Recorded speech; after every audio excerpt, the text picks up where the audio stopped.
यो hello दोस्तों, स्वागत है आपका metro automobiles end car service में। अनदर वीडियो हमने आज की है TUV 300 महिंद्रा TUV 300 ऑटोमेटिक को मैनुअल फिर से किया है हमने। ये हमने तकरीबन साल डेढ़ साल पहले भी किया था, बट और एक गाड़ी है ये हमारे यूट्यूब से ही देख के, बारामती से गाड़ी है ये, कस्टमर बारामती से आया हुआ है।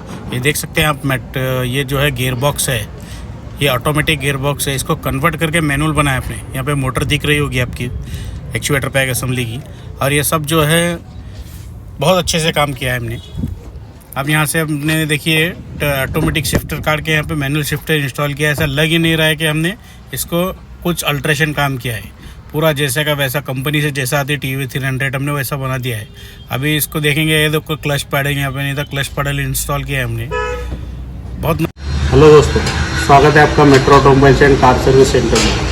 हमारे पास गाड़ी आई थी TUV 300, महिंद्रा TUV 300। ये हमारा यूट्यूब पे वीडियो देख के बारामती से आए थे, तो इनकी गियरबॉक्स में प्रॉब्लम था, ऑटोमेटिक गियरबॉक्स था। इसको हमने कन्वर्ट करके मैनुअल बनाया। ये सर आए थे बारामती से हमारे पास, ये उसको AMT से कन्वर्ट करके मैनुअल बनाना है। तो सर से रिव्यू लेते हैं हमारे लिए, कैसा हुआ है काम, क्या है। अभी हमने 20-30 किलोमीटर ट्रायल मार के आए, सर से अभी रिव्यू लेंगे। नमस्कार सर। स्वागत आहे आपका मेट्रो ऑटोमोबाइल्स कार सर्विस। आपल्याला कसं वाटलं सर? आपण सर्वात पहिले आपलं नाव सांगा। मी बारामती माझं नाव दादा अरविंद गावडे। तर माझा पहिलीची प्रॉब्लेम होता, गिअरबॉक्स होता, ॲटोमॅटिक होता। तर शोरूमला मी गाडी टाकली, शोरूमवाल्याने मला जवळ 3-3.5 लाख रुपये खर्च सांगितला। तर मग मला काही परवडत नसल्यामुळे मी यांचा एक यूट्यूबला व्हिडिओ बघितला। यूट्यूबला व्हिडिओ बघून ह्याची कॉन्टॅक्ट केलं। 5-6 दिवस मी आधी त्यांच्याशी कॉन्टॅक्टच करत राहिलो। नंतर 5-6 दिवसांनी मला थोडं व्यवस्थित वाटलं म्हणून मी नंतर डायरेक्ट गाडी घेऊन आलो त्यांच्याकडे, आणि त्यांनी मला मग सगळं व्यवस्थित सांगितलं, असं होईल, एवढं काय दिलं गाडीचं। मग माझं काम त्यांनी मग स्टार्ट केलं।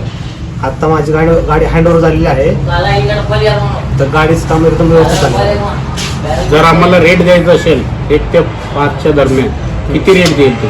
मी तर माझे पर्सनली 5 पैकी 5 देईल। थँक्यू। त्यांचं मला काम कसं झालं? आपण ट्रायल मारून कसं वाटलं चालवताना तुम्हाला? मला एकदम म्हणजे गाडी व्यवस्थित वाटली, कुठं वाय बरोबर काय होत नाही। पिकअप वाढलं का नाही? हां, पिकअप पण व्यवस्थित वाटतोय, काय प्रॉब्लेम नाही असं। Thank you sir, thank you. Okay sir.